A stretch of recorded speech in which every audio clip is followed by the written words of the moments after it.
October 20th, 2011, just after 8 in the morning, and a convoy of 75 vehicles is tearing through the shattered streets of Sirte, Libya, a city that has been under siege for 2 months. The vehicles are a desperate hodgepodge: pickup trucks, SUVs, a few armored land cruisers. Inside one of them sits a 69-year-old man with wild, graying hair and terrified eyes. He is trying to escape. He has been trying to escape for weeks now, from a country that was his personal kingdom for 42 years, from a population that once chanted his name and now wants him dead, from the inevitable conclusion of a story that began in a goat hair tent in the desert and is about to end in a drain pipe beneath a highway. His name is Muammar Gaddafi, and in approximately 90 minutes he will be beaten, stabbed, sodomized with a bayonet and shot in the head by his own people. But we're getting ahead of ourselves. Somewhere above the convoy, unseen, a NATO Predator drone locks onto the vehicles. A French Mirage fighter circles at altitude. The pilots don't know for certain who is in that convoy, but they do know whoever it is fleeing Sirte this morning is important enough to require 75 vehicles. At 8:30 a.m, the order comes through.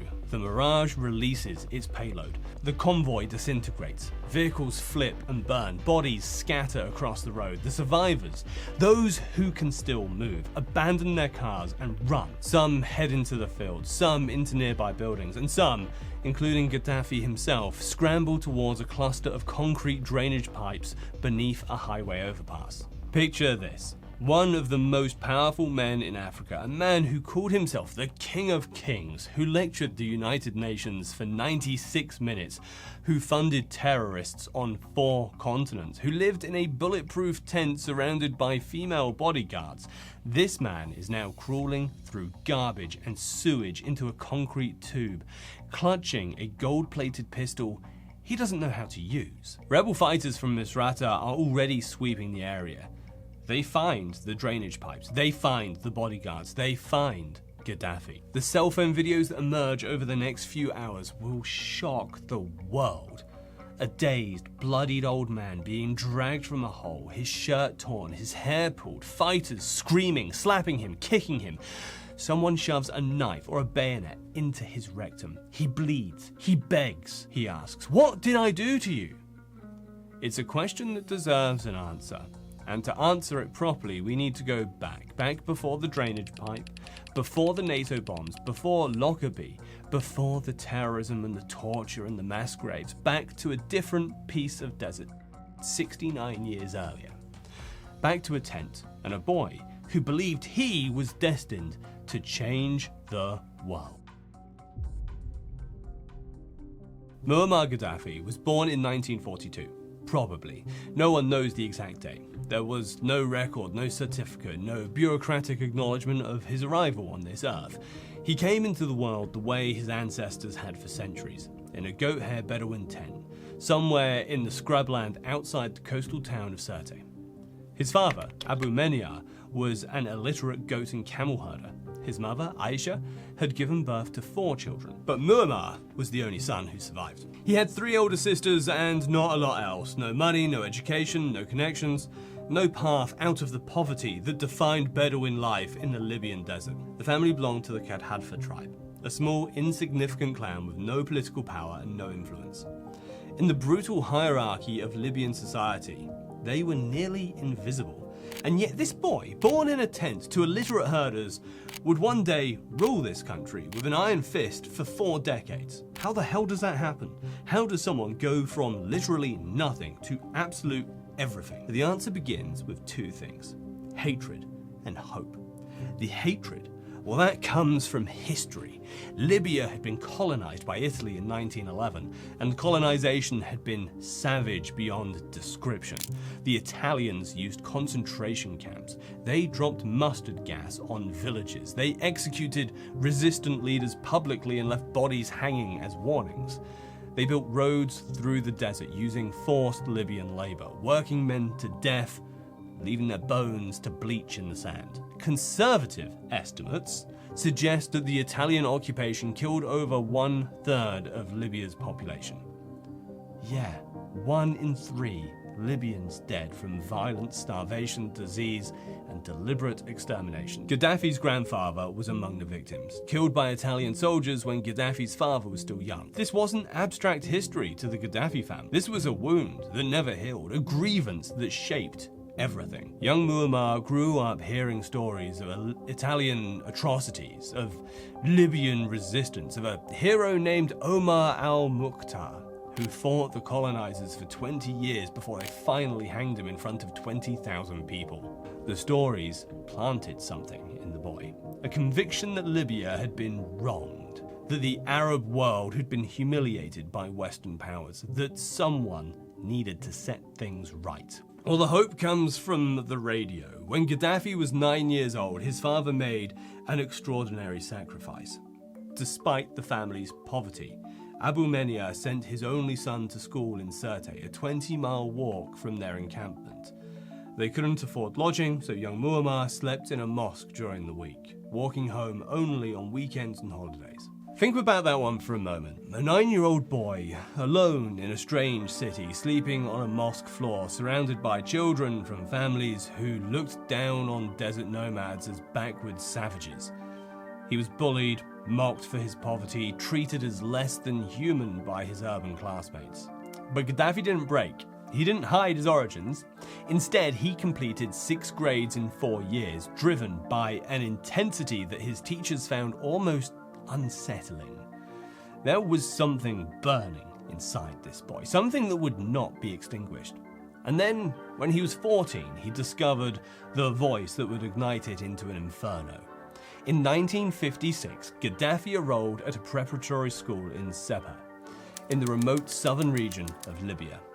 For the first time in his life, he had access to radio broadcasts from Cairo, specifically a program called The Voice of the Arabs. And on that program, he heard Gamal Abdel Nasser.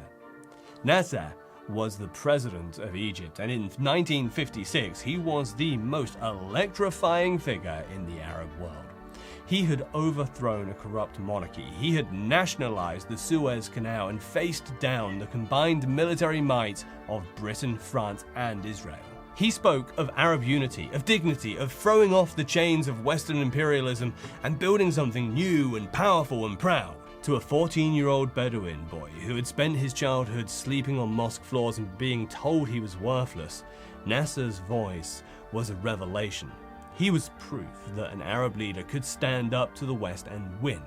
Here was a blueprint for revolution. Gaddafi devoured Nasser's writings. He memorized his speeches. He read Nasser's book, Philosophy of the Revolution, until the pages fell apart, and he began organizing his fellow students into political discussion groups, preaching Arab nationalism to anyone who would listen. An Egyptian teacher at his school, a man named Mahmoud Efe, noticed the intensity of this young student. He encouraged Gaddafi's interests, and he gave him advice that would shape his entire life. Successful revolution needs the support of the army. Gaddafi never forgot.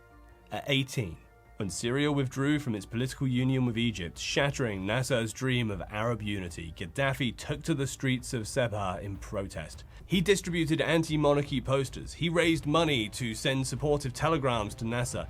He led a group that smashed the windows of a hotel accused of serving alcohol. The authorities arrested 20 students and expelled Gaddafi and his entire family from the region.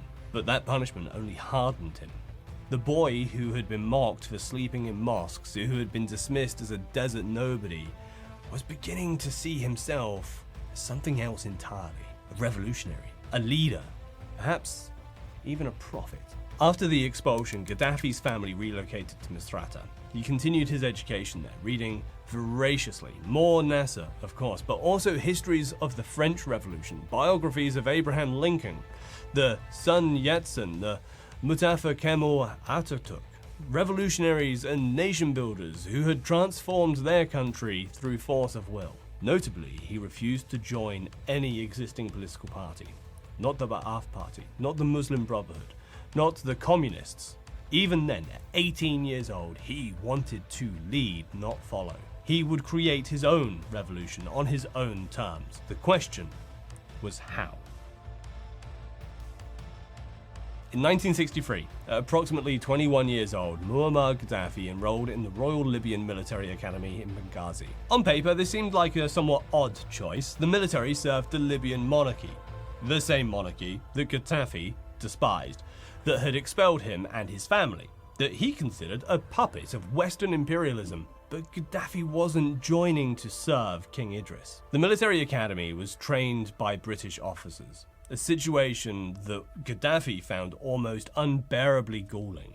Here he was being taught by representatives of the same colonial power that had carved up the Arab world like a Christmas ham. He refused to learn English. He was deliberately rude to his British instructors. He failed exams through what appeared to be intentional non-cooperation. His British trainers filed reports warning that Gaddafi was a troublemaker, possibly even dangerous.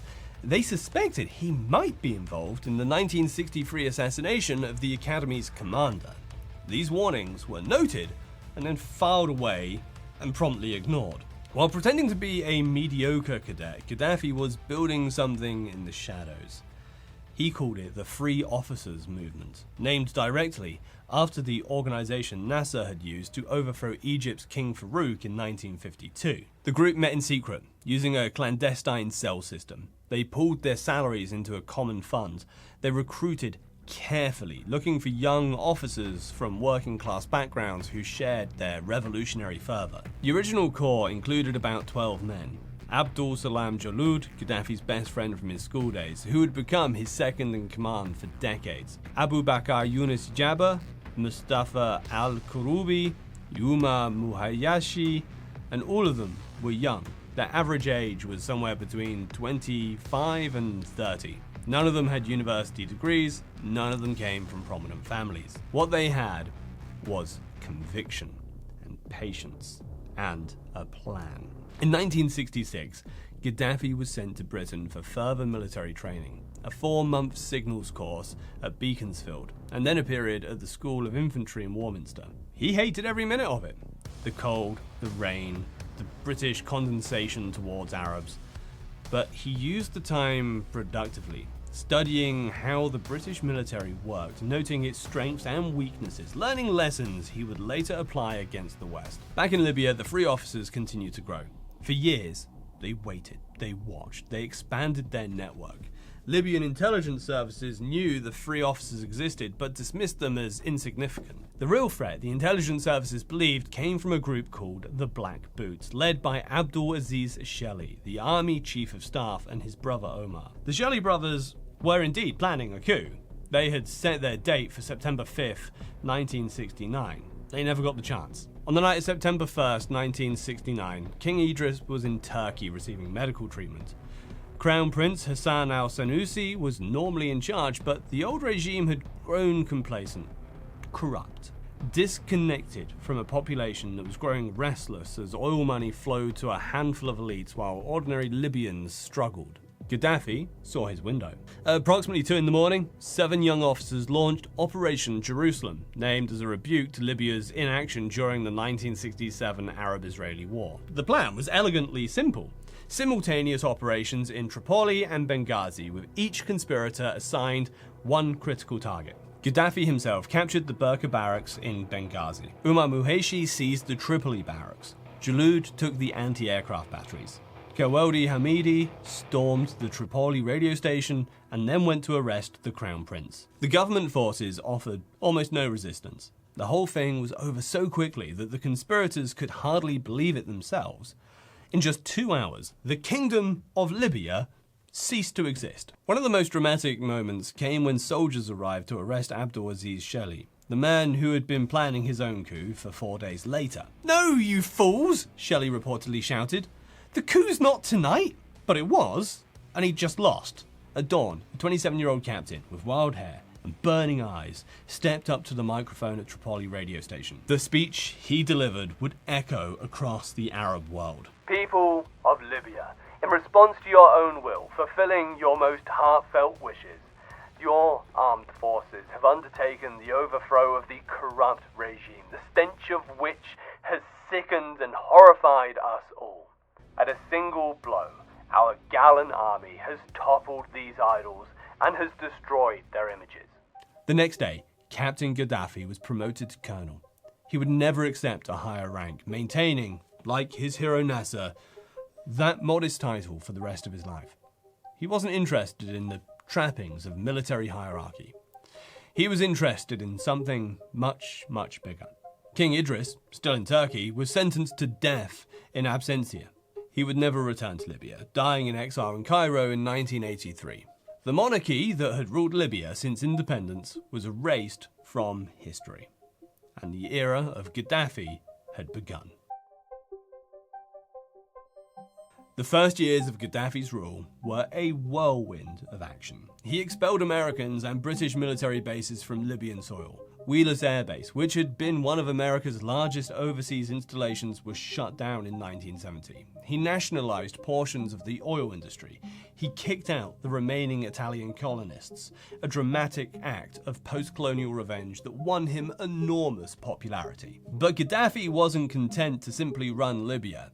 He wanted to transform it, to create something entirely new, a system of government that the world had never seen before. In 1975, he published the first volume of what would become known as the Green Book, his personal manifesto, his bid to be remembered as a political philosopher on par with Marx or Mao.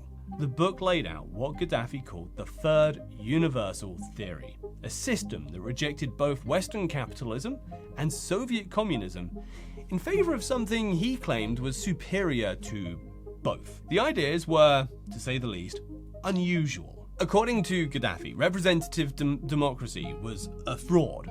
Parliaments have been a legal barrier between the people and the exercise of authority, he wrote. Elections were simply a way for the powerful to manipulate the masses. Instead, he proposed direct democracy through a system of People's Congress and revolutionary committees. Every Libyan would participate directly in governing. There would be no political parties, no professional politicians, no separation between rulers and ruled. On economics, he was equally radical. Private property was exploitation. Wage labor was a form of slavery. Partners, not wage workers, he proclaimed. The solution was a system where workers owned their workplace. Their profit was abolished, where everyone took what they needed from state warehouses. He renamed the country the Great Socialist People's Libyan Arab Jamahiriya, which roughly translates to State of the Masses. He gave up all official titles, declaring himself merely the brotherly leader and guide of the revolution. Since he held no formal position, he argued he couldn't be removed from power. Well, he wasn't a president or a prime minister, he was simply the guide. It was an extraordinarily clever piece of political theatre, and it was, of course, complete nonsense. Behind the populist rhetoric, behind the revolutionary committees and the people's congresses, Gaddafi held absolute power. The committees didn't empower ordinary Libyans, they surveilled them. They reported dissent. They enforced loyalty. Anyone who questioned the revolution, anyone who criticized the guide, anyone who expressed ideas that deviated from the Green Book's teachings faced consequences that ranged from social ostracism to imprisonment to public execution. When Gaddafi tried to actually implement his economic theories in the late 1970s, the results were catastrophic. Private retail trade was abolished. Store shelves emptied. Basic goods became impossible to find. Bread riots erupted. Gaddafi, of course, blamed saboteurs and imperialists, never his own policies. In 1977, his government broadcast the hanging of student protesters on state television. Young people who just dared to criticize the regime were executed in public, their deaths shown to millions. The message was clear. The state of the masses had no tolerance for masses who thought for themselves. A foreign diplomat once remarked that Gaddafi wanted a marriage with the Arab world, where he was the groom and everyone else was the bride. The same was true of his relationship with Libya itself. He spoke constantly of empowering the people.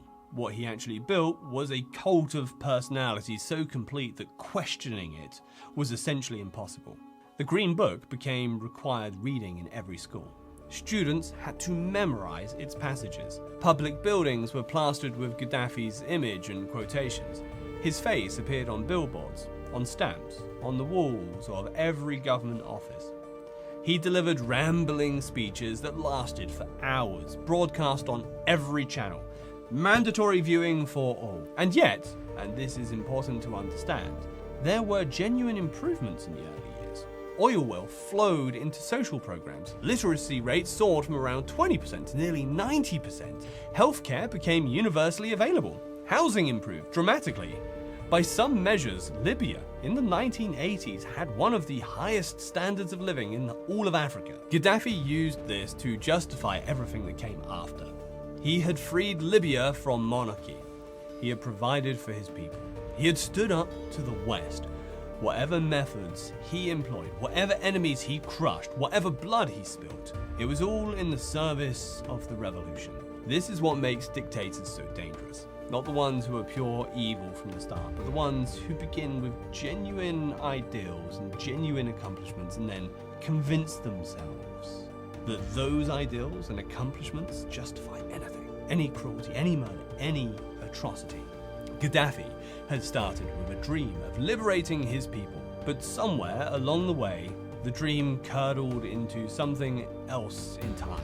He was about to become one of the most dangerous men on Earth. In April 1986, President Ronald Reagan stood before the American people and spoke about a bombing. A week earlier, terrorists had detonated explosives in a West Berlin nightclub called La Belle Discothèque, a spot popular with American servicemen. 2 US soldiers were killed. Dozens more were injured. And American intelligence agencies had intercepted communications suggesting the attack was ordered by Libya. Reagan was characteristically blunt about who was responsible.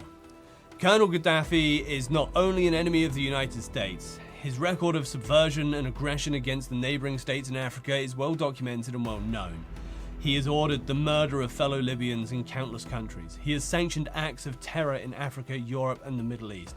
The mad dog of the Middle East has a goal of world revolution. The mad dog of the Middle East. It was the label that would follow Gaddafi for the rest of his life. And while Reagan was using it for propaganda purposes, the description wasn't entirely unfair. By 1986, Gaddafi's Libya had become something unprecedented in modern history. A state sponsor of terrorism on a global scale. Not terrorism in support of any coherent ideology, but terrorism as a kind of revolutionary franchise operation. If you claim to be fighting Western imperialism, capitalism, or Zionism, no matter how violent your methods, no matter how dubious your cause, Gaddafi would give you money, weapons, and training. The list of organizations that received Libyan support reads like a who's who of 20th century political violence. The Irish Republican Army received shipments of weapons, ammunition, and Semtex explosives that would be used in bombings for 2 decades. In 1973, Gaddafi gifted the IRA an entire trawler, a ship, the mad dog of the Middle East. It was the label that would follow Gaddafi for the rest of his life. And while Reagan was using it for propaganda purposes, the description wasn't entirely unfair. The German Red Army faction, also known as the Badr Meinhof Gang, found refuge and support in Tripoli. Italy's Red Brigades, the Basque separatist groups ETA, the Japanese Red Army, various African rebel movements, from Liberia to Namibia to Chad, even allegedly groups that would eventually evolve into Al-Qaeda. Gaddafi didn't particularly care about the ideologies of these groups. He cared about chaos, about destabilizing the West, about proving that a small country with oil money could punch far above its weight on the world stage. And then there was the Stray Dogs campaign. That was Gaddafi's term for Libyan dissidents who had fled abroad. He declared them enemies of the revolution and ordered his intelligence services to hunt them down. Between 1980 and 87, at least 25 Libyan critics living overseas were assassinated, shot, stabbed, or blown up in London, Rome, Athens, Bonn, and elsewhere. Some of the victims were former officials who had defected. Some were students who had criticized the regime. Some were simply ordinary people who had said the wrong thing at the wrong time to the wrong person. It didn't matter. If you were Libyan and you opposed Gaddafi and you lived outside Libya, you were a target. You were fair game. The message to any Libyan who might think of criticizing the regime was unmistakable. There is nowhere you can run. There is nowhere you can hide. We will find you and we will kill you. Perhaps the most brazen incident came in April 1984 outside the Libyan embassy in London. Anti-Gaddafi protesters had gathered across the street. Suddenly, someone inside the embassy opened fire with an automatic weapon. 11 people were wounded. A young British police officer named Yvonne Fletcher, just 25 years old, was shot in the stomach, and she died in the street. The gunman was never prosecuted.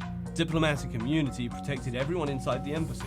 Libya faced no meaningful consequences.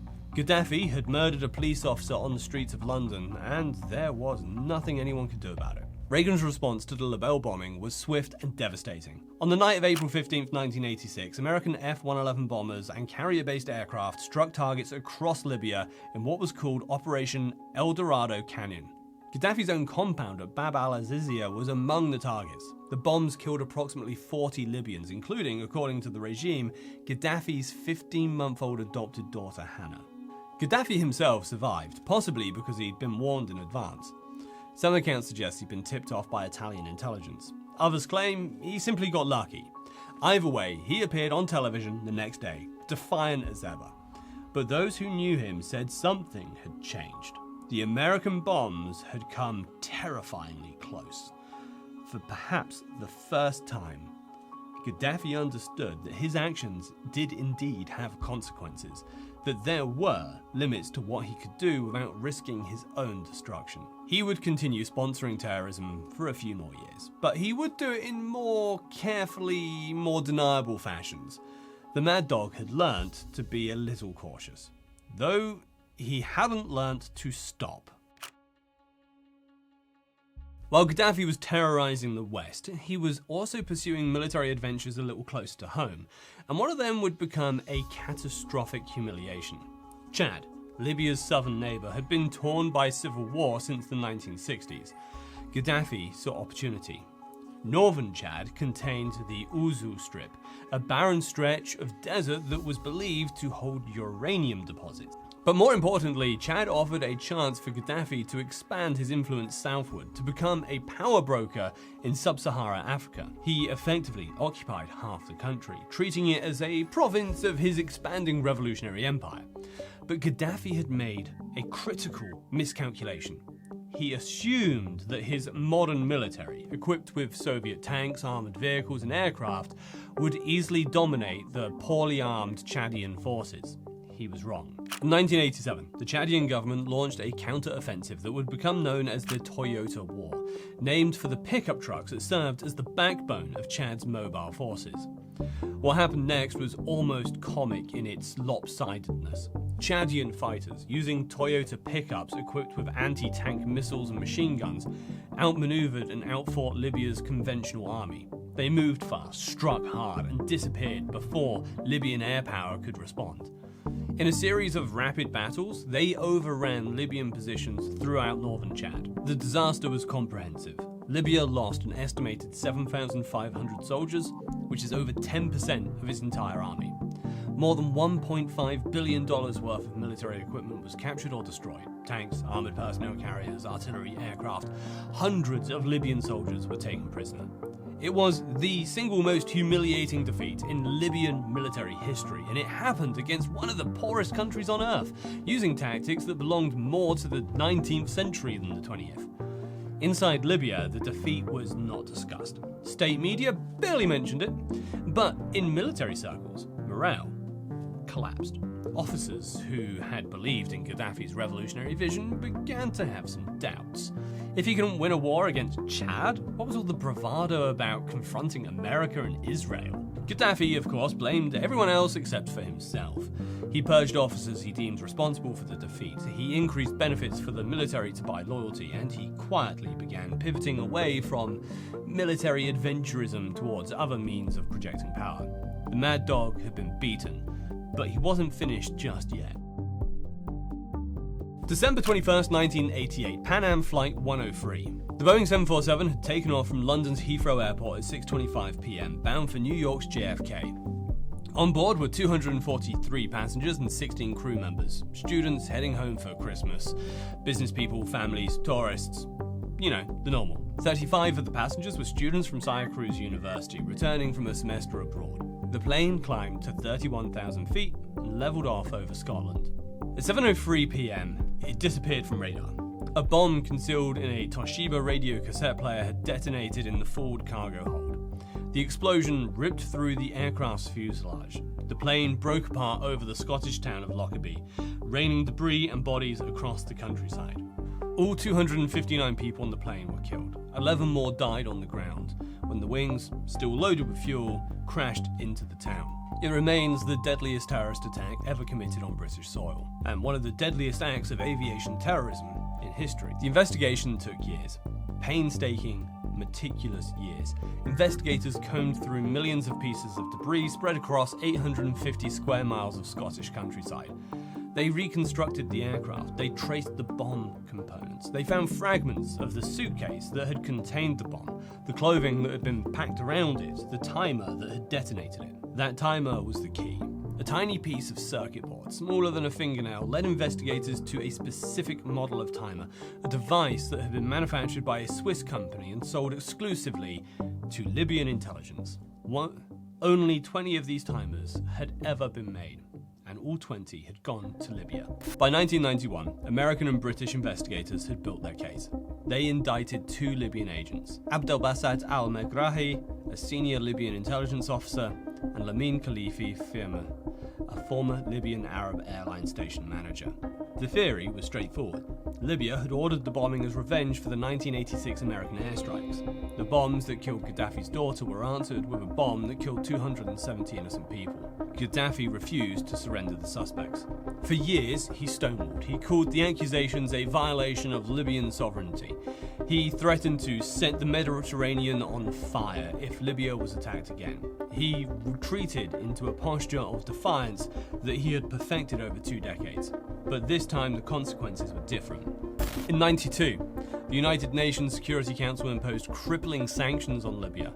Air travel was banned, no international flights in or out. Arms sales were prohibited, diplomatic contracts were frozen, and most devastatingly, restrictions are placed on Libya's oil industry, the source of virtually all government revenue.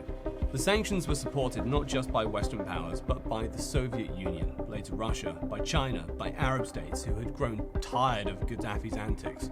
For the first time in his rule, Gaddafi was truly isolated, not just criticized or bombed or condemned, but economically suffocated. The standard of living that had been his greatest achievement began to erode. Imports became difficult, medical equipment couldn't be replaced, aircraft parts couldn't be obtained, grounding much of Libya's civilian fleet. Infrastructure crumbled. Ordinary Libyans who had once enjoyed relative prosperity began to suffer. Inside the country, discontent was now building. The 1990s were the darkest decade of Gaddafi's rule, though the outside world saw only glimpses of what was happening. In October 1993, officers from the Warfala tribe, Libya's largest tribe, attempted a coup. The Warfala had been crucial of Gaddafi's hold on power. Their members filled key positions in the military and security service, but they had grown resentful of the favoritism shown by Gaddafi to his own small Kadhafa tribe and to the Magafa, the tribe of his intelligence chief Abdullah al-Sensusa. The plot came terrifyingly close to success. Some accounts suggest Gaddafi's own driver saved his life at the last moment, alerting him to the danger before the conspirators could act. The coup failed, and Gaddafi's response was savage. Dozens of officers were executed. Entire units were purged. Families of suspected conspirators were arrested, tortured, and then disappeared. And Gaddafi issued a warning that still echoes through Libyan memory. If any tribe harbored traitors, the entire tribe would be punished, not just the guilty individuals, the entire lot. This was collective punishment elevated to state policy. It was a threat that would shape Libyan society for the next 2 decades. No one could trust anyone. Any whisper of dissent might bring destruction not just to yourself, but on everyone you loved. But the challenges kept coming. Islamist groups, veterans of the war against the Soviets in Afghanistan, had returned to Libya with new skills and new convictions. They formed the Libyan Islamic Fighting Group, the LIFG, and launched an insurgency. In '96, gunmen ambushed Gaddafi's motorcade near Sirte, narrowly missing him with a rocket-propelled grenade. Gaddafi crushed them with characteristic brutality. Mass arrest, torture, disappearance.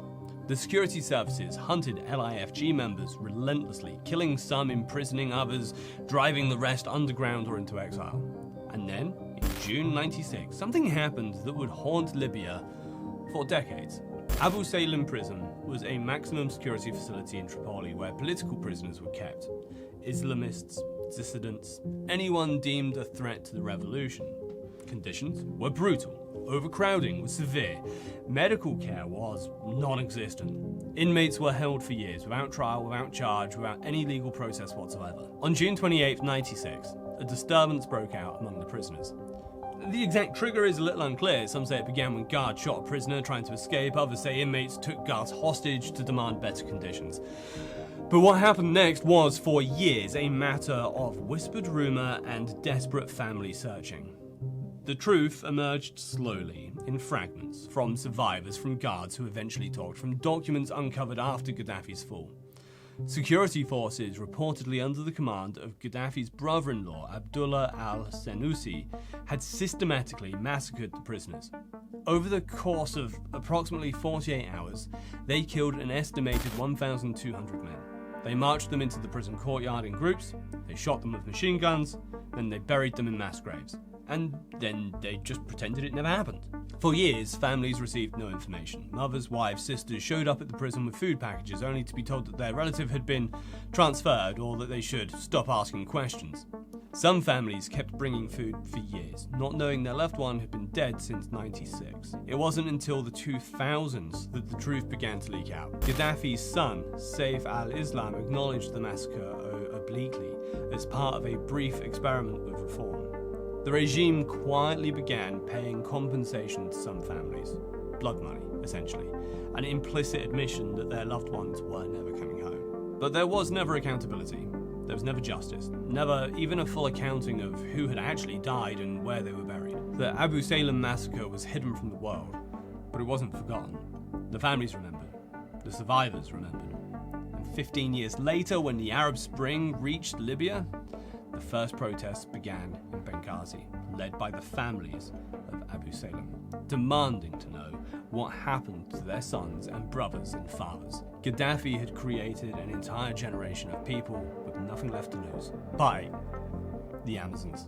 Of all of Gaddafi's eccentricities, and there were many, none captured the world's imagination quite like his all-female bodyguard unit. They were officially called the Revolutionary Nuns. The Western press dubbed them the Amazonian Guard. Gaddafi typically traveled with 15 to 40 of these women dressed in camouflage uniform, high heels and red berets, their faces adorned with makeup. Unusual privileges in a conservative Muslim society. The propaganda story was that these were elite warriors, hand-picked for their skill and devotion, sworn virgins who had pledged to die protecting the brother leader. Gaddafi presented them as evidence of his commitment to women's liberation, proof that in revolutionary Libya, women could hold positions of power and responsibility. The reality was considerably darker. After Gaddafi's fall, investigators and journalists pieced together a different story. Many of the women had been recruited or coerced from universities and schools. Some were genuinely volunteers, attracted by the pay and the prestige. Others had been effectively conscripted, unable to refuse such an honor that came from the regime. And some were trapped in something far worse than bodyguard duty. Gaddafi's former chief of protocol, a woman named Mabrouka Sherif, was responsible for procuring women for the leader. She would visit schools and universities, talent shows and public events, looking for attractive young women. Those she selected were brought to Gaddafi. The testimonies that emerged after 2011 were horrifying. Young women held captive in the basement of Bab al-Azizia. Rape, abuse. Women who became pregnant and were forced to have abortions, or whose children were taken from them. Women who disappeared and were never seen again. The Amazonian Guard wasn't just theatre. For some of these women, it was a prison. And there was another layer of strangeness to Gaddafi's relationship with women, his bizarre fascination with Condoleezza Rice. When rebels ransacked Gaddafi's Tripoli compound in 2011, they found something unsuspected. A photo album devoted entirely to images of the former US Secretary of State. Dozens of photographs carefully preserved of a woman who had publicly shunned him. In a 2007 interview, Gaddafi had gushed about Rice. "I support my darling black African woman. I love her very much." He called her Lisa. He commissioned a song in her honor. A Libyan musician was paid to compose a tribute to the American diplomat titled "Black Flower in the White House." It was, on one level, pathetic. An aging dictator with a schoolboy crush on a woman who represented everything he claimed to oppose.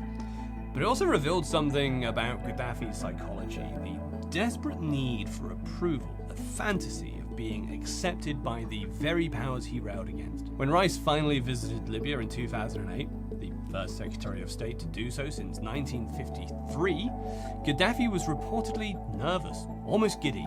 He gave her a locket with his picture inside. The meeting lasted, awkwardly, for hours. The man who called America the Great Satan apparently dreamed of being loved by its representatives. Gaddafi's children were in many ways reflections of their father. All the grandiosity, the violence, the entitlement, the bizarre behavior, magnified and refracted through the lens of unearned privilege. His second son, Saif al-Islam, was supposed to be the respectable one. Educated at the London School of Economics, photographed with world leaders at Davos, he was presented as the reformist heir apparent, the man who would guide Libya towards a more open future. He spoke of constitutional reform. He gave interviews to Western journalists about democracy and transparency. But when the revolution came in 2011, the mask slipped. Saif went on television to deliver a rambling, threatening speech about rivers of blood. He warned that Libya would become another Somalia, another Afghanistan. He promised that the regime would fight to the last bullet. The reformist prince became, in an instant, another Gaddafi. Then there was Hannibal. And if any of Gaddafi's children earned the reputation as the violent one, it was him. His rap sheet across Europe read like a catalogue of entitled brutality. In 2001, he allegedly beat his girlfriend in Paris. In 2004, he attacked Italian police officers. But the incident that defined him came in 2008 in Geneva. Hannibal and his pregnant wife, Aline, were staying at a luxury hotel. Their domestic servant, an Ethiopian woman and a Tunisian man, had apparently displeased them. The couple beat the servants severely. When police arrived, they arrested Hannibal and Aline. The details that emerged later were stomach-turning. One of the servants, a woman named Schweiger Müller, revealed that Aline poured boiling water over her head, then tied her up. When journalists met Müller after Gaddafi's fall, her face was still scarred. Gaddafi's response to his son's arrest was characteristically disproportionate. He withdrew $5 billion from Swiss banks. He shut the operations of Swiss companies in Libya. He had 2 Swiss businessmen arrested on trumped-up charges and held hostage. He called for Switzerland to be abolished and divided among France, Germany, and Italy. Hannibal himself declared that if he had nuclear weapons, he would wipe Switzerland off the map. Eventually, Switzerland capitulated. The Swiss president flew to Libya to apologize. The charges against Hannibal were quietly dropped. The message was clear. The Gaddafi family was above the law, not just in Libya, but anywhere in the world. Other sons had their own domains. Mu'tasim commanded the Presidential Guard and saw himself as his father's eventual successor, a rival to Saif. Kamis commanded an elite military brigade, the 32nd, which would become notorious for brutal crackdowns during the 2011 uprising. Saadi pursued a bizarre dream of becoming a professional footballer, leveraging family connections to join the Italian club Perugia, where he played less than 30 minutes of professional football before failing a drug test. And then there was Aisha, the only daughter. She trained as a lawyer and joined Saddam Hussein's legal defense team at his war crimes trial. US diplomatic cables described her as shrewder and smarter than her brothers, which, given the competition, may have been faint praise. This was the dynasty Gaddafi built, a family of princes and princesses who treated Libya as their personal property, who faced no consequences for violence or corruption or abuse, who lived in a bubble of absolute privilege while ordinary Libyans struggled under sanctions and stagnation. When the revolution came, many Libyans would remember not just Gaddafi's crimes, but his children's. By the late 1990s, Gaddafi was a man under siege. Sanctions were crippling his economy, his people were growing restless, his military adventures had ended in disaster. The mad dog was growing old and his enemies were circling. And then in 1999, something extraordinary happened. After years of secret negotiations, brokered partly by Nelson Mandela, partly by Saudi Arabia, Gaddafi surrendered the 2 Lockerbie suspects for trial. It was a stunning reversal. The man who had promised to set the Mediterranean on fire was now quietly seeking a way back into the international community. Why? Well, because Gaddafi was beneath everything else, a survivor. He had watched Saddam Hussein invade Kuwait, and then get destroyed by an American-led coalition. He had watched the Soviet Union collapse. He understood, in a way he perhaps hadn't in the 1980s, that there were forces in the world that could simply erase him if they chose to. The handover of the Lockerbie suspects was just the beginning. Over the next few years, Gaddafi embarked on a remarkable campaign of rehabilitation. He accepted Libya's responsibility for Lockerbie and agreed to pay billions in compensation to victims' families, nearly $3 billion spread across 270 families. He settled claims related to other attacks. He even compensated victims of IRA bombings that had used Libyan-supplied explosives. And then in December 2003, he made the announcement that truly shocked the world. Libya was abandoning its weapons of mass destruction programs.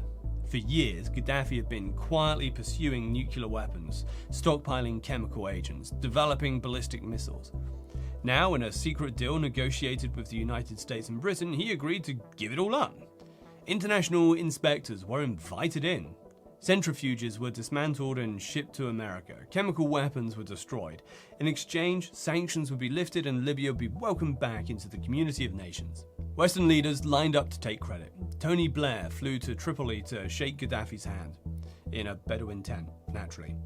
The photograph was carried around the world, the British Prime Minister grinning, clasping hands with the former arch-terrorist. Silvio Berlusconi came calling, Nicolas Sarkozy, Condoleezza Rice. The mad dog in the Middle East was now a partner in the war on terror, sharing intelligence about Islamist groups, cooperating with Western agencies, proving that even the most reviled regimes could be brought in from the cold. Gaddafi reveled in his rehabilitation. He had outlasted Reagan, he had outlasted the first President Bush, he had outlasted Clinton, and now he was being courted by the second Bush and all of Europe. The Green Book was still required reading in Libyan schools. The Revolutionary Committee still monitored the population. The torture chambers still operated. But internationally, Gaddafi was respectable again. With Western sanctions lifted and oil money flowing again, Gaddafi entered the final act of his reign in a mood of grandiose self-celebration. By this point, he had given up on the Arab world. The Arab world is finished, he had declared in a 1999 speech. I have no more time to lose with Arabs. His attempts to unite with Egypt, Syria, Tunisia, and others had all failed. Arab leaders found him insufferable, so he turned his attention and his checkbook towards Africa. Gaddafi poured billions into African development projects. He funded the African Union headquarters. He proposed infrastructure projects across the continent: roads, telecommunications, satellites. He positioned himself as Africa's great benefactor, the leader who would unite the continent against Western exploitation. In 2008, he convened a meeting of over 200 African traditional rulers and chieftains in Benghazi. In a ceremony that blended farce and megalomania, they bestowed upon him the title King of Kings of Africa. Gaddafi accepted, wearing robes of gold brocade, his chest covered in medallions and ribbons, his face beaming with satisfaction. King of Kings. It was a title that had once belonged to Ethiopian emperors. Now, Gaddafi claimed it for himself, not through bloodline or conquest, but through money and spectacle. In February 2009, he was elected chairman of the African Union, a largely ceremonial position, but one that gave him a platform for even grander pronouncements. He used it to push his vision of African unity, to criticize Western interference, and to position himself as the elder statesman of an entire continent. And then, in September 2009, he addressed the United Nations General Assembly. It was his first time at the UN podium, and he made it memorable. He spoke for 96 minutes, more than 6 times his allotted time. He rambled, he digressed, he demanded reparations from colonial powers. $7 trillion for Africa. He called for investigations into the assassination of JFK and Martin Luther King. He suggested that the swine flu virus had been created in a laboratory. He questioned why the Security Council had permanent members. He theatrically tore apart a copy of the UN Charter, declaring it worthless. The delegates were baffled. Some walked out, others couldn't look away from the spectacle. Here was a man who had terrorized his own people for 4 decades, who had funded violence across the globe, and he was lecturing the world about justice. Back in Libya, some saw the speech as defiance, their leader standing up to the hypocrites of the West. But others saw something else. They saw an aging man who had lost touch with reality, who believed his own mythology so completely that he couldn't recognize how absurd he had become, who had been in power for so long he'd forgotten what ordinary people thought, what they wanted, what they would eventually do when they'd had enough. The Arab Spring was 18 months away. January 2011, Tunisia. A fruit vendor named Mohamed Bouazizi has set himself on fire to protest police harassment and government corruption. The act of self-immolation sparked protests that spread across the country. Within weeks, Tunisia's dictator, a man who had ruled for 23 years, fled into exile. February 2011, Egypt. Inspired by Tunisia, hundreds of thousands of Egyptians filled Tahrir Square, demanding the end of Hosni Mubarak's 30-year rule. After 18 days of protests, the military withdrew its support. Mubarak resigned. The Arab Spring was sweeping across the Middle East and North Africa, and in Libya, people were watching. Gaddafi initially dismissed the threat. These were small countries, he said, countries without oil, countries without the revolutionary legitimacy of Jamahiriya. He expressed sympathy for Mubarak, calling him a friend, but made clear that Libya was different. The people loved him. The people would never rise against him. He was wrong. On February 15th, 2011, a small demonstration gathered in Benghazi. Protesters were families of the Abu Salim massacre victims, people who had been demanding answers for 15 years and had never received them. Security forces moved to disperse them. There was violence. There was arrests. And then something broke. Within days, protests spread across eastern Libya. Benghazi, Tobruk, Bayda, cities that had always harbored resentment towards Gaddafi's regime. Eastern Libya had been marginalized for decades. It rose up in furious rejection of everything he represented. Security forces opened fire with live ammunition. Dozens died, then hundreds. High-ranking officials began to defect. Libya's justice minister, the ambassador to the United Nations, Interior Minister General Abdel Fattah Younes, one of Gaddafi's oldest friends, a man who had been with him since the 1969 coup, switched sides and joined the rebellion.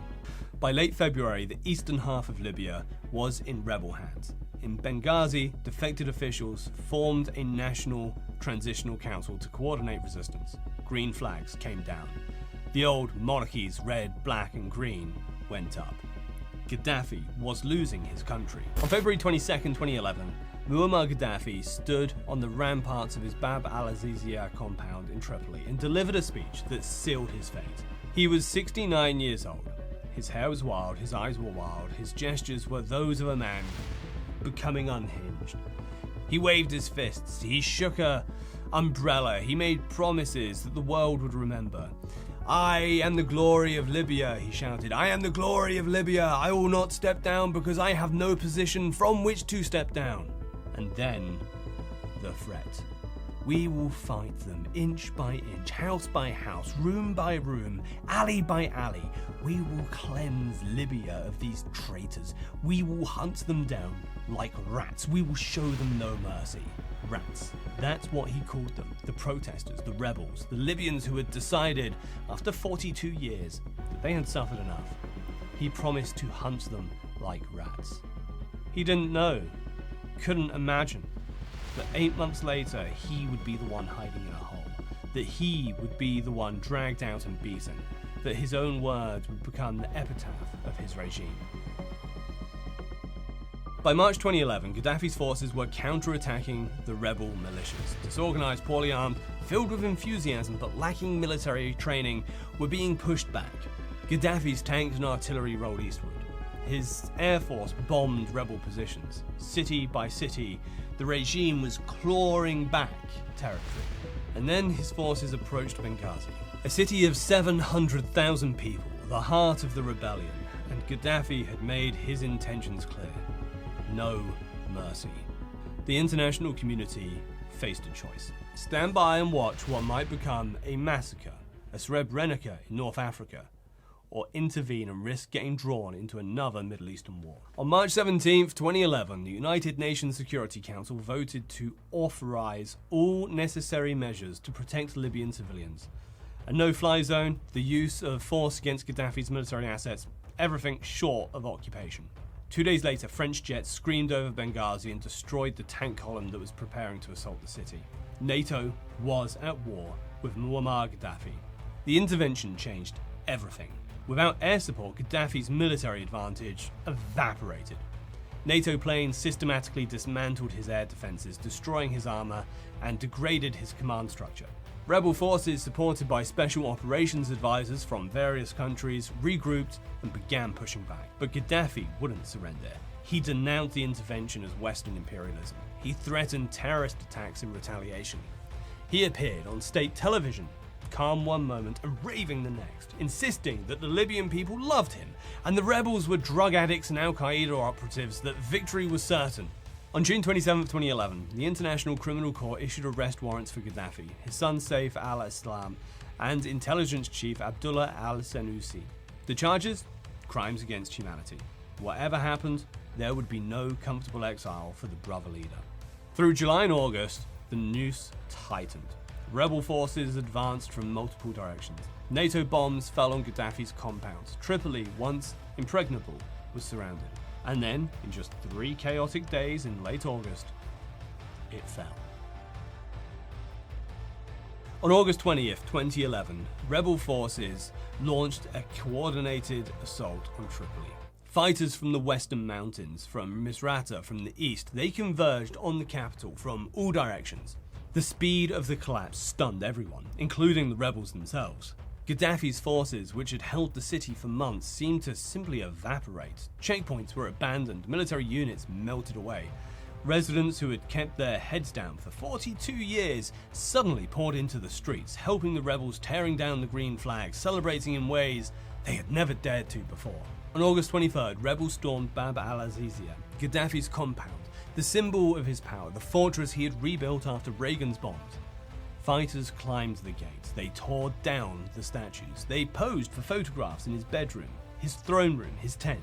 They found his album full of Condoleezza Rice photographs, they found the Ukrainian nurses' quarters, they found the underground rooms where women had been held. But Gaddafi was gone. He had slipped away, through tunnels, some said, or simply lost in the chaos of those final hours. His family scattered, his government collapsed, his 4-decade grip on Libya was broken. But he wasn't finished yet.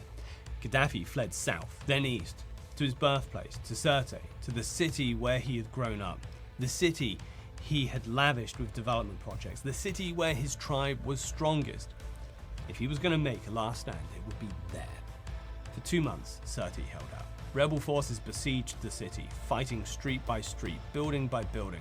NATO planes circled overhead, ready to strike any concentration of regime forces. The humanitarian situation was desperate. No food, no water, no medicine. Thousands of civilians trapped in the crossfire. Gaddafi was there, somewhere in the rubble. His son, Mutassim, was with him. A few hundred loyalists. They knew how this would end. They had seen the pictures from Tripoli, the celebrations in the streets, the green flags burning. There was no way out, no deal to be made. The International Criminal Court was waiting. The rebels wanted blood. But Gaddafi wouldn't leave. He couldn't leave. After 42 years of being told he was Libya's father, its savior, its guide, he was incapable of accepting that the children had turned against him.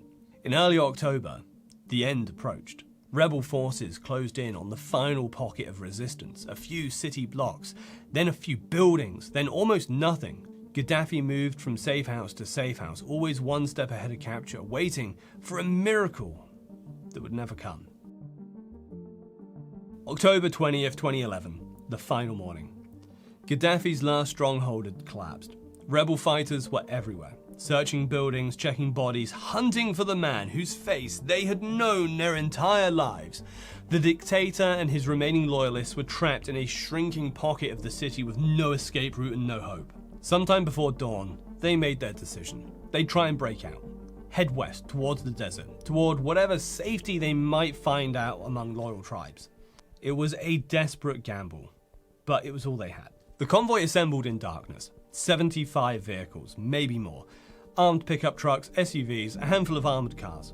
Gaddafi climbed into one of them, surrounded by his remaining bodyguards. They moved out as the sun rose, racing through the shattered streets of Sirte towards the city's western outskirts. For a few minutes, it must have seemed like they were going to make it. Then, the drones found them. A NATO Predator had been orbiting over Sirte for hours, watching for exactly this kind of movement. The operators saw the convoy, counted the vehicles, calculated the significance. This wasn't a retreat of minor fighters, this was something important. They called in the strike. A French Mirage jet descended and released its bombs. Vehicles at the front and rear of the convoy exploded. The formation broke apart in panic. Drivers swerved off the road. Survivors stumbled from burning wreckage. The convoy that was supposed to be Gaddafi's escape became his trap. What happened next is captured in fragments of cell phone videos, witness accounts that don't always agree, the chaos of a mob confronting its tormentor. Gaddafi, injured by shrapnel, fled from his vehicle on foot. With a handful of bodyguards, he ran towards the nearby construction site. They found drainage pipes, large concrete tubes running beneath a road, and they crawled inside. Within minutes, rebel fighters from Misrata swept through the area. They found the bodyguards first, shot some, captured others, and then someone looked into the drainage pipe. There he was. Muammar Gaddafi, the brother leader, the king of kings, covered in blood, disoriented, clutching a golden pistol, cowering in a concrete tube surrounded by garbage and sewage. "Don't shoot," he reportedly said, "don't shoot."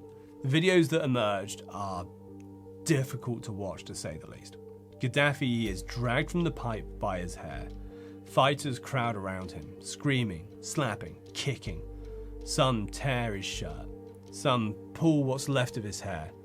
He's bleeding from his head and his body, stumbling, barely able to stand. "What did I do to you?" he asks. "What did I do to you?" What follows is even worse. Analysis of the videos and the autopsy report suggests that while Gaddafi was in fact still alive, one of the fighters sodomized him with a bayonet or a knife. There are gunshots, there is screaming. The crowd is beyond control, beyond reason, driven by decades of accumulated rage. Gaddafi was loaded onto a pickup truck, alive, but barely. Somewhere between the capture site and Misrata, he died. The official story claims crossfire. The reality was almost certainly execution. A bullet to the head, perhaps multiple. His son Mutasim suffered the same fate. Videos show him alive in custody, smoking a cigarette, speaking calmly to his captors. Later, footage shows him dead, with fresh wounds that weren't there before. By evening, both bodies had been brought to Misrata. They were placed in a commercial freezer at a shopping centre, the kind of freezer usually used for meat storage. For 4 days, Libyans lined up to see them. They took photographs. They filmed videos. They jeered at the corpses. On October 25, 2011, the National Transitional Council announced that Libya was officially liberated. That the same day, at dawn, Gaddafi's body was buried in an unmarked grave somewhere in the desert. The location was kept secret to ensure the site wouldn't become a shrine. The man, who had promised to hunt protesters like rats, had been found in a hole where rats live. The leader who swore to fight to the last drop of blood got his wish, though not in the way that he imagined. In the years after Gaddafi's death, Libya collapsed into chaos. The militias that had overthrown him refused to disband. There was no functioning army, no police force, no government capable of imposing order. The country fractured along tribal, regional and ideological lines. Two rival governments claimed legitimacy. ISIS established a stronghold in Sirte, Gaddafi's birthplace. Civil war dragged on for years. The weapons from Gaddafi's vast arsenals, over 1,000 arms depots containing assault rifles, anti-aircraft missiles, rocket launchers, surface-to-air missiles, spread across Africa and the Middle East. Tuareg fighters who had served as Gaddafi's mercenaries returned home to Mali, armed to the teeth, and triggered a crisis that destabilized the entire Sahel region. Weapons showed up in Syria, in Nigeria, in Gaza. President Obama would later call the failure to plan for Libya's aftermath the worst mistake of his presidency. And what of Gaddafi's billions? The fortune he accumulated over 4 decades. Estimates range from $90 billion to $200 billion, hidden in bank accounts and investments around the world.